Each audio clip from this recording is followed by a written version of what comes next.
오늘 본문에는 인생의 궁핍한 가운데서도 체험의 축복을 경험한 한 여인의 이야기가 나오고 있습니다. 본문의 말씀을 통해서 빈 그릇과 같은 우리의 심령, 혹은 비어있는 그릇과 같은 우리의 삶이라 할지라도 풍성하게 채워주시는 그 하나님의 체험의 축복을 받는 우리 모든 성도 되시길 주님의 이름으로 축원합니다. 본문의 내용을 한번 들어가 봅시다. 한 여인이 울면서 엘리사 선지자를 찾아와서 부르짖기를 시작합니다. 이 여인의 사정을 들어보니 딱하기 그지 없습니다. 이 여인은 남편을 여인 지 얼마가 되지 않았습니다. 이 그녀의 남편은 선지자들의 제자들 중에 한 사람으로서 오늘날로 얘기하자면 저 신학교에서 목회자가 되기 위해서 열심히 신학도로 공부를 하고 있는 신학생과 같이 하나님 앞에 신실하게 쓰임받고자 교육받고 준비되어 가던 그러한 사람이었습니다. 그런데 어찌 된 일인지 갑자기 병에 걸려서 죽게 되었는지, 아니면 불의의 사고로 죽게 되었는지, 사랑하는 아내와 두 아들을 남겨두고 그만 세상을 떠나게 된 것입니다. 오늘날도 보면요, 자녀를 혼자 키우는 그 싱글 마음으로 살아가는 것도 결코 쉽지 않은데, 당시에 남편이 없는 이 여인이 자녀 2명 데리고서 살아간다라는 것, 분명히 쉽지 않은 삶이었습니다. 그래도 자식들 데리고 어떻게든 살아야 되기 때문에 이 여인은 당장에 먹고 살기 위해서 이 사람 저 사람 도움받을 수 있는 사람은 다 찾아가서 일단 먹고 살아야 되니까 돈 좀 빌려달라고, 음식 좀 빌려달라고, 그렇게 빚을 지며 하루하루를 살아가고 있는데, 여러분, 돈도 갚아야지 빌려주는 것이지 갚지도 못할 돈, 갚지도 못할 것들을 빚지고만 살아가니 그 빚은 점점 쌓이게 되고 이제는 감당할 수 없을 정도로 불어나 버리게 됩니다. 그리고 결국 그 빚을 빌려준 사람이 여인의 집에 찾아가서 말하게 됩니다. 이제 내가 당신의 2 자녀를 데려다가 내 종으로 삼아 버리겠다고, 당장에 빚 갚지 않으면 2 아들 다 종으로 팔아버리겠다라고 협박을 받게 됩니다. 의지하고 살던 남편이 세상을 떠났어요. 남은 2 자식 바라보면서 그래도 내가 살아야겠다라고 소망 갖고 살던 이 여인이 자식들마저도 종으로 팔려가게 될 판입니다. 하나님이 살아계신다면 무심도 하시지 어떻게 우리를 이렇게 내버려둘 수 있냐고 여인은 울면서 마지막으로 엘리사 선지자에 가서 부르짖으면서 우리 가족 좀 살려달라고 외치고 있는 겁니다. 이러한 여인의 하소연을 들었던 엘리사가 오늘 본문 2절에 이렇게 말을 합니다. 엘리사가 그에게 이르되 내가 너를 위하여 어떻게 하랴? 내 집에 무엇이 있는지 내게 말하라. 그가 이르되 계집종의 집에 기름 1 그릇 외에 아무것도 없나이다 하니. 여기서 우리는 채움의 축복을 받기 위한 첫 번째 질문을 만나게 됩니다. 오늘 말씀의 첫 번째는 내 집에 무엇이 있느냐? What have you in the house? 너의 집에 무엇이 있느냐라는 질문입니다. 도움을 청하러 갔던 이 여인에게 엘리사는 반문하면서 물어봅니다. 내 집에 무엇이 있는지 나에게 말해달라라고 말합니다. 여러분, 질문이 좀 이상하지 않습니까? 무엇이 있는지 물어보는 것이 아니라 도움 청하는 이 여인에게 엘리사는 내가 너에게 무엇을 줄까? 네가 지금 당장 필요한 것이 무엇이냐? 이렇게 물어봐야 되는 것 아닙니까? 만약 여러분이 누군가에게 도움을 청할 때에 도움을 주는 사람이 여러분에게 뭐라 물어보겠어요? 이렇게 물어보지 않겠습니까? 그래서 얼마가 필요한데, 그래서 내가 뭘 주기를 원하는데, 무엇을 도와줘야 될지, 필요한 것이 무엇인지를 물어보는 것이 당연한 겁니다. 근데 엘리사는 지금 반대로 물어봅니다. 여인이 무엇이 필요한 건 사실 관심에도 없어 보여요. 당장 당신이 갖고 있는 것이 무엇인지를 물어보고 있다라는 것입니다. 왜 그럴까요? 사람의 눈으로 볼 때는 아무것도 없는 것 같은 밑바닥을 치는 절망이라 할지라도 하나님은 그 안에서 역사하시는 가능성을 보심을 믿으시기 바랍니다. 출애굽기 4장에 보면 하나님께서 모세를 부르십니다. 광야에서 떠돌던 모세를 부르셔서 하나님은 말씀하십니다. 네가 내 백성을 애굽에서부터 구원하라고 명령하십니다. 그때 4장 1절에 모세가 하나님께 이렇게 말합니다. 하나님, 그들은 내 말을 듣지도 않습니다. 내 말을 믿지도 않습니다. 나 같은 사람에게 하나님이 임하셔서 내 백성 구원하라고 얘기했다고 하면 그 사람들 코두둠 치면서 내 말에 기울이지도 않고 믿지도 않을 겁니다. 하나님, 나는 못합니다. 그럴 능력이 없습니다 라고 변명할 때에 출애굽기 4장 2절에 말씀합니다. 하나님은 모세에게 뭐라고 말씀합니까? 내 손에 있는 것이 무엇이냐? What is that in your hand? 너의 손에 지금 갖고 있는 것이 무엇이냐라고 하나님은 반문하십니다. 그때 모세가 뭐라고 얘기하죠? 하나님, 마른 지팡이 하나 있습니다.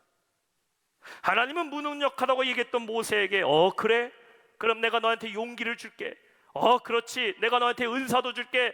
너에게 언변의 힘도 줄게. 하나님은 그렇게 뭘 줄게라고 말씀하시는 것이 아니라 반대로 물어보십니다. 그래? 그러면 너는 가지고 있는 것이 무엇이냐? 지팡이 하나밖에 없습니다. 마른 지팡이로 이스라엘 백성들을 이끌어낼 수 있습니까? 없습니다. 지팡이에는 아무런 능력이 없어요. 그런데 하나님은 모세의 손에 잡고 있었던 그 지팡이로 애굽에 있었던 이스라엘 백성들 놀라운 기적을 행함으로써 체력급하게 만들어내시고 홍해바다 앞에 가로막힌 이스라엘 백성 지팡이들어 갈랐을 때에 그 바다가 갈라져 건너가게 하시고 광야에서 마른 땅 살아가서 목말라 허덕일 때에 지팡이를 가르칠 때에 반석에서 샘물이 터지게 하는 지팡이 하나로 40년간 모세의 손에 붙들린 그 지팡이로 이스라엘 백성을 가나안으로 이끌게 하셨음을 믿으시기 바랍니다. 다윗의 이야기로 한번 가봅시다. 다윗이 골리앗과 싸울 때에 무엇으로 싸웠습니까? 긴 창으로 싸웠습니까? 날카로운 칼로 싸웠습니까? 아닙니다. 다윗의 주머니에는 물맷돌 5개 있었어요. 사무엘상 17장 40절에 말씀합니다. 손에 막대기를 가지고 시내에서 매끄러운 돌 5을 골라 자기 목자의 제구 곧 주머니에 놓고 손에 물매를 가지고 블레셋 사람에게 나아가니라. 여러분 한번 생각해 보세요. 상식적으로 돌멩이 하나 갖다가 구척장신의 골리앗 2m 97입니다 3m 가까이 되는 골리앗 장수에게 돌멩이 하나 던진다고 장수가 죽겠습니까? 돌멩이에는 능력이 없지만 하나님이 다윗과 함께 하시고 하나님이 다윗의 손에 든 것으로 함께 하시니 돌멩이 5개도 필요 없어요. 하나의 돌멩이로 골리앗과 싸워 승리케 하심을 믿으시기 바랍니다. 체험의 축복의 시작은 지금 나의 손에 무엇을 갖고 있는가, 내가 가진 나의 집에는 무엇이 있는가에서부터 시작된다라는 것이에요. 여인의 집에는 아무것도 없는 것 같았는데 엘리사 선지자 이 질문에 가만히 생각해 보니까 기름 한 병 남아 있습니다. 여러분, 기름 한 병으로 무엇 할 수 있겠어요? 기름 한 병 팔아서 빚을 갚을 수 있었다면 엘리사에게 오기 전에 이미 기름 팔아갖고 자녀들 팔려가는 거 막았겠지요. 기름 한 병으로는 아무것도 할 수 없는 것 같아 보였는데 이 기름이 이 가정의 놀라운 축복으로 체험받게 하였다라는 것이에요. 여러분의 손에 기름 한 병은 무엇입니까? 여러분의 손에 들고 있는 마른 막대기는 무엇입니까? 아무것도 없는 줄 알았는데 하나님은 오늘 나에게 기도할 수 있는 힘을 주셨어요. 그러면 그 기도가 내 삶을 체험받게 하는 기름 한 병이 되게 함을 믿으시기 바랍니다. 아무것도 없는 줄 알았는데 하나님은 오늘도 나에게 하나님을 섬길 수 있는 힘과 은사를 주시고 직분을 주셨어요. 그러면 그 헌신과 수고와 그 직분 사명 감당하는 것이 내 삶을 체험받게 하는 기름 한 병 되심을 믿으시기 바랍니다. 아멘입니까? 아무것도 없는 줄 알았는데 오늘 내가 하나님을 예배하러 위해서 하나님 전에 나왔어요. 그러면 오늘 예배하는 이 시간이 여러분의 삶을 변화시키고 체험받게 하는 기름 한 병이 되게 함을 믿으시기 바랍니다. 하나님은 우리의 삶의 모든 것을 다 알고 계셔요. 그래서 하나님은 뭐가 필요하냐라고 물어보시지 않고 무엇을 가지고 체험받기를 원하냐고 물어보고 계신 겁니다. 여인의 기름 한 병이 여인의 삶을 바꿀 수 있는 힘이 없었지만 한 병의 기름이 있다는 그 고백을 통해 이 여인은 놀라운 고백, 놀라운 체험을 경험하게 됩니다. 오늘 말씀의 두 번째는 빈 그릇을 빌리라입니다. 3절 말씀 우리 한번 한 목소리 읽어봅니다. 3절 시작. 이르되 너는 밖에 나가서 조금 빌리지 말고. 자, 기름 한 병밖에 없다고 말하는 이 여인에게 엘리사 선지자 말합니다. 밖에 나가서 온 집을 다 돌아다니면서 빈 그릇을 긁어 모으라고 얘기를 합니다. 빈 그릇도 한두 개만 가져오는 것이 아니라 있는 대로 다 모아서 오라고 얘기를 하게 되죠. 여러분 한번 생각해 보시기 바랍니다. 가난한 이 여인의 집에 필요한 것은 빈 그릇이 아닙니다. 가뜩이나 가난했기 때문에 여인의 집에 있는 모든 그릇들은 다 비어 있습니다. 여인에게 필요한 것은 차 있는 그릇 아닙니까? 곡식이 차 있는 그릇, 기름이 차 있는 그릇, 돈이 들어가 있는 그릇. 이 여인에게는 빈 그릇 필요한 것이 아니라 찬 그릇이 필요합니다. 만약에 선지자가 나가서 여인에게 이렇게 명령합니다. 차라리 이 집 가서 기름 빌리고 저 집 가서 기름 빌리고 온 동네 다니면서 기름 있으면 기름 다 싹 모아라. 그러면 내가 그 집들마다 찾아가면서 네가 빌린 기름값 지불해 줄게. 이러면 이해라도 돼요. 이해라도 돼. 그런데 기름이 아니라 빈 그릇 빌려서 온 집안을 채우라고 명령하고 있어요. 무엇을 의미하고 있어요? 채움받기 위해 필요한 것은 뭐다? 빈 그릇이라는 거예요. 빈 그릇. 기름 떨어질 걱정하지 말고 그릇이 부족할 걱정을 하라는 겁니다. 따라합시다. 기름 떨어질 걱정하지 말고 그릇 부족할 걱정해야 된다. 제가 미국에 있을 때예요. 기름값이 한창 떨어질 때가 있었어요. 우리나라는 기름을 리터로 계산합니다. 주유소에 보면 1리터 얼마 이렇게 하는데 미국은 갤런이라는 단위를 써요. 갤런. 그때 기름값이 얼마였냐? 1갤런에 1분 30전 정도 했습니다. 1달러 30센트 정도 되면 우리나라 돈으로요 한 1,500원이었어요. 1갤런에 1,500원. 근데 이 1갤런이 몇 리터였냐? 3.7리터입니다. 다시 말해서 3.7리터의 기름 휘발유가 1,500원이니까 1리터에 약 500원이 안 할 때였어요. 얼마나 쌉니까? 별로 여러분 다들 뭐 집에 기름 부자라서 놀라시지도 않네요. 만약에 오늘 예배 마치고 여러분 집 근처에 주유소를 지나가는데 거기 써 있어요. 기름 휘발유 1리터에 500원 그러면 여러분 그냥 가시겠어요? 만땅 채우고 가시겠어요? 당장에 가득 채우고 가지 않겠습니까? 미국의 기름값이 그렇게 떨어진 적이 있었습니다. 그러다 보니까 그냥 사람들이 그냥 집집마다 드럼통을 사놓고 거기다 기름을 채워놓기 시작했어요. 어떤 사람은 아예 앞마당에다 탱크롤이라고 해서 그냥 기름 탱크를 사다가요 집 앞에 놨습니다. 그 휘발유가 쌀 때 기름 채워 넣어야 된다고 가득가득 집에다가 기름을 채워놨어요. 저도 기름값이 쌀 때예요 10갤런이 들어가는 우리가 뭐 군대에서는 말통이라 그러는데 기름통을 사다가요 거기에 이 10갤런의 기름을 채워놨더니요 이 기름통 값은 20불이 넘어가는데 10갤런 해봤자 15불이 안 나오더라고요. 다시 말해서 기름보다 기름통이 더 비쌌습니다. 그렇게 해서 이렇게 채워놓은 적이 있었어요. 기름이 넘쳐나니까 기름 걱정하는 것이 아니라 어떻게 기름을 채워넣는가가 고민이 됐다라는 것이에요. 더 쉬운 예를 한번 들어볼까요? 여러분 혹시 결혼식장이나 모처럼 가족들이 외식하는데 뷔페에 갔습니다. 음식이 떨어질 거 걱정하십니까? 아니면 있는 음식 다 못 먹을 거 걱정하십니까? 우리는요 제가 여태까지 뷔페 식당 가서요 있는 음식 떨어질 거 걱정하는 분 거의 본 적 없습니다. 대부분 이렇게 얘기하시더라고요. 나 아직 저거 못 먹었는데, 나 초밥 아직 못 먹었는데, 뭐 갈비찜 못 먹었는데, 이거 내가 벌써 배불러서 더는 못 먹을 것 같다고. 음식 걱정이 아니라 내 배에 더 못 채울 거, 그거 걱정하고 있어요. 우리는 기름이 떨어질 것을 걱정해요. 그런데 여러분, 기름은 떨어지지 않아요. 문제는 그 기름을 받을 그릇이 부족하다라는 것을 우리는 생각해야 되는 겁니다. 하나님의 은혜는 부족하지 않아요. 하나님이 베풀어 주신 축복은 모자라지 않는 축복임을 믿으시기 바랍니다. 우리 믿으신 분들 아멘 합시다. 하나님의 은혜는 부족하지 않습니다. 하나님이 베풀어 주신 축복은 모자라지 않아요. 문제는 그 풍성한 은혜를 받을 만한 그릇이 우리에게 너무 부족해요. 하나님의 은혜로 채워야 되는데 다른 것들로 채워져 있으면 그게 바로 문제라는 것입니다.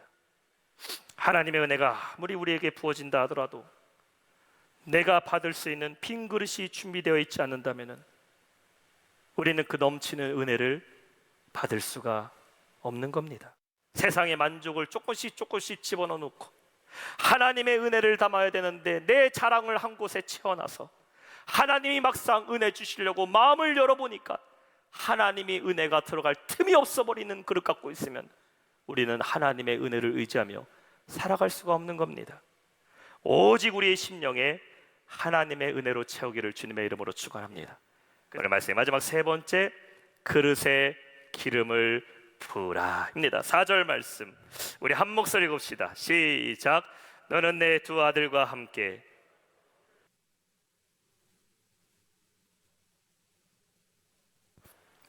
자, 엘리사는 마지막으로 이 여인에게 명령합니다. 아들과 함께 방 안으로 들어가서 문을 닫고 아까 집에 있었던 기름 한 병 가지고 빌려왔던 많은 빈 그릇에 기름을 부으라라고 명령하게 되죠. 자, 여인이 기름병을 열으니까 온 집안에 고소한 기름 냄새가 퍼져나가기 시작합니다. 그래서 이제 기름병을 기울여서 비어있는 그릇에 붓기 시작하는데, 한번 생각해 보세요. 이 기름 한 병은 여인의 전 재산입니다. 혹시나 한 방울이라도 땅에 떨어지지는 않을까 조심스럽게 이렇게 붓기 시작하는데 놀라운 일이 벌어졌어요. 한쪽에 있는 기름을 이쪽으로 담게 되면은 분명히 붓고 있는 쪽의 기름이 줄어들어야 되는 것이 마땅한데 기름이 줄어들지 않는 겁니다. 원래의 모양 그 무게 그대로 반대편에 있는 빈 그릇에 기름이 차올라오기 시작했어요. 아, 놀랍습니다. 두 번째 빈 그릇을 가져오라고 해서 아들이 가져왔는데 뒤에 있는 사진과 같이 이따만한 빈 그릇을 갖고 왔어요. 이거는 기름 담는 그릇이 아니라 김치 담는 김치통입니다. 김치 항아리 빌려온 것을 갖고 와서 똑같이 기름을 그 입구에다 붓기 시작하는데 기름이 멈추지가 않아요. 붓고 있는 기름병은 조그만데 이 그릇은 10배, 20배는 더 커 보이는데 아무리 기름을 붓고 부어도 이 병에 기름 떨어지지 않고 오히려 큰 병에 기름이 넘쳐나기 시작합니다. 자, 이렇게 기름을 점점 붓기 시작하는데 여러분 생각하세요.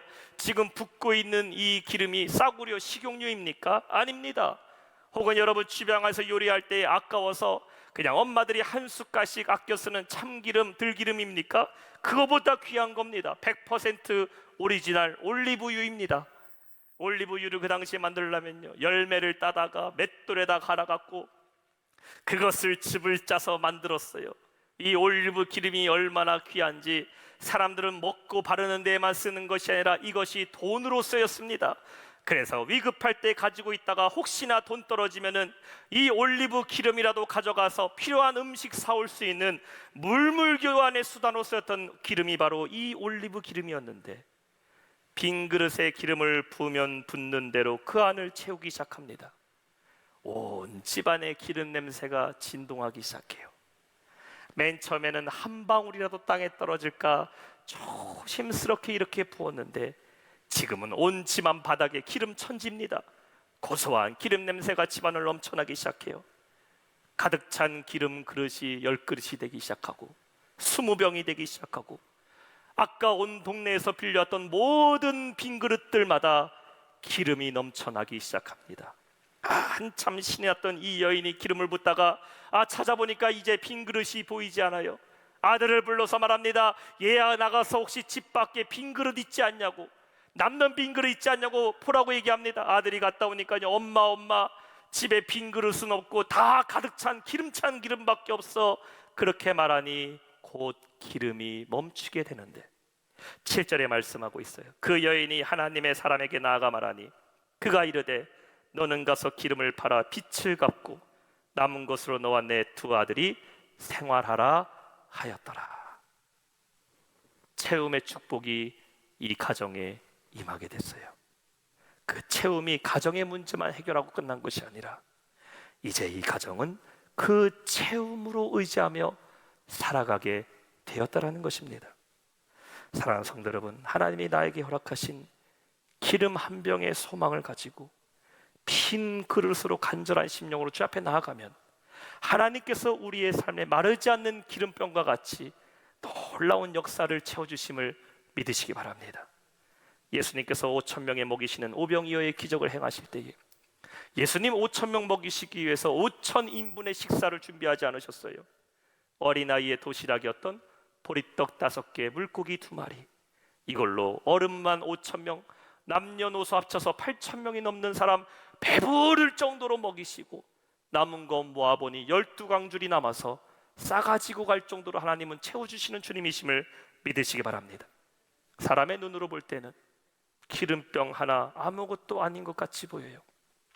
기름 한 병 갖다 무엇 할 수 있겠냐고, 빚 때문에 자식들 다 팔려나가는데 기름 한 병으로 막을 수 있겠냐고 말하지만, 그러나 그것 가지고 하나님 앞에 순종할 때에 작은 믿음과 작은 소망 갖고 빈 심령으로 하나님 의지하고 기도할 때에 놀라운 기적과 응답은 일어나게 됨을 믿으시기 바랍니다. 나에게 주신 사명이 있어요. 그래도 하나님이 나에게 주신 힘이 있어요. 그래도 하나님이 나에게 주님만 의지할 수 있게 하는 그 일이 있어요. 그것 가지고 하나님 채워달라고 간구하며 나아갈 때에 바로 그것이 축복의 통로가 되어서 차고 넘치고 풍성한 은혜로 우리를 채워주실 줄 믿습니다. 이 놀라운 체험의 축복이 여러분의 삶 가운데 넘치기를 주님의 이름으로 축원합니다. 오늘 말씀을 읽겠습니다. 아무것도 없는 것 같은 절망적인 여인의 삶에 남아있는 것은 기름 한 병과 뒤에 보이는 수많은 빈 그릇들이었습니다. 근데 그것을 통해서 하나님은 놀라운 축복의 은혜를 베풀어 주셨어요. 여러분의 삶에 순종하고 실천해야 되는 기름 한 병은 무엇입니까? 문제는 많은 사람들이 그 기름 한 병조차도 남겨주지 않고 다 써버린다는 것이에요. 삶의 문제와 낙심의 문제를 만나면 그래도 기도해야 되고, 그래도 인내하면서 믿음 갖고 하나님의 은혜를 구해야 되는데, 기도할 힘마저도 세상 일로 다 빼앗겨 버렸어요. 하나님을 의지해야 될 그 열심마저도 세상의 염려로 다 잃어버렸어요. 한 병의 기름조차 남겨두지를 않고 살아갑니다. 세상 일이 아무리 바쁘고 어려운 삶을 살아도 그래도 하나님이 나에게 주신 그 사명이 있잖아요. 하나님이 나에게 드리라 했던 순종이 있잖아요. 그 기름 한 병 하나님께 순종하며 드려야 되는데, 바쁘다고 다 써버리고 힘들다고 다 써버려서 체험의 축복을 얻지 못하는 것들이 너무나 많이 있다는 것이에요. 여러분의 삶의 기름 한 병은 무엇일까요? 여인에게 기름 한 병은 마지막 남은 소망이면서 여인의 전부였습니다. 이처럼 어떤 이에게는 그것이 내 삶의 전부가 될 수가 있고, 어떤 이에게는 세상과 타협할 수 없는 최후의 수단, 하나님만 의지해야 될 수밖에 없는 헌신과 소망일 수가 있어요. 주님께서는 여러분에게 무엇이 필요하니라고 물어보지 않아요. 무엇을 가지고 있니? 무엇을 갖고 순종할 수 있냐라고 물어보십니다. 왜냐하면 주님의 우리의 모든 필요를 다 아시기 때문에 그것을 가지고 역사하시기 위함입니다. 빈 그릇을 준비하세요. 기름이 부족한 게 아닙니다. 기름 걱정하지 마세요. 하나님의 은혜 떨어질까? 하나님의 축복이 모자라지는 않을까? 하나님은 혹시 나를 잊어버리진 않을까? 그거 걱정하지 마세요. 문제는 내가 하나님의 은혜를 얼마나 담을 수 있는지, 그 그릇이 준비되어 있는지를 우리는 돌아봐야 돼요. 빈 그릇이 부족한 거예요. 내 안에 빈 그릇이 준비되어 있지 않는다면 체험의 은혜도 받을 수가 없는 겁니다. 날마다 갈급한 심령으로 하나님의 은혜 없이는 살 수 없다고, 빈 그릇의 마음으로 은혜를 담는 성도 되시기를 주님의 이름으로 축원합니다. 그러면 한 병의 기름을 가지고 빈 그릇을 채우다 보면은 어느샌가 하나님께서 우리의 삶에 놀라운 기적과 역사로 채워주실 줄 믿습니다.